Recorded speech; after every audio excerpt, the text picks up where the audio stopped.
گنج پادشاه بزرگ ایرانیان داریوش سوم هخامنشی که در سالهای 330 تا 380 قبل از میلاد زندگی می‌کرد، شاید بزرگترین گنج تمام دوران‌ها باشه.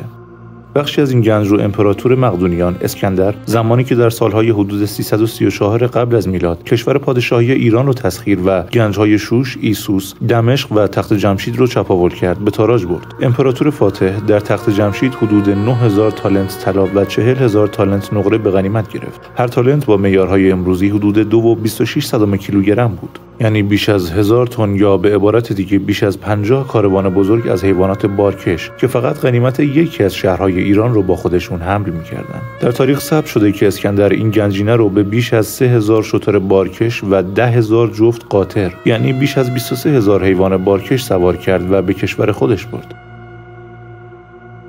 اسکندر در اون زمان بدون احتساب بخشی از گنجینه‌ها که داریوش سوم به نقاط امن برده بود 750,000 تالنت یعنی حدود 19650 تن یعنی تقریباً 980 کامیون باری 20 تنی پر از طلا و نقره به غنیمت گرفت. البته بدون محاسبه سنگ‌ها، جواهرات و هزاران شیء گرانبهای دیگه.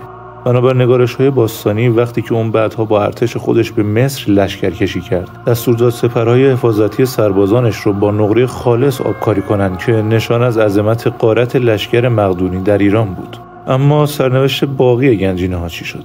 داریوش با کاروان کوچکی از گنج‌هاش به اقامتگاه تابستانی خود در هگمتانه یا شهر همدان امروزی رفت.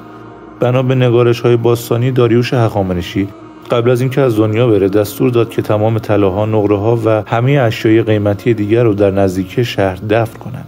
وقتی که اسکندر مقدونی اقامتگاه تابستانی رو به تسخیر درآورد، هیچ اثری از گنج به جا نمونده بود.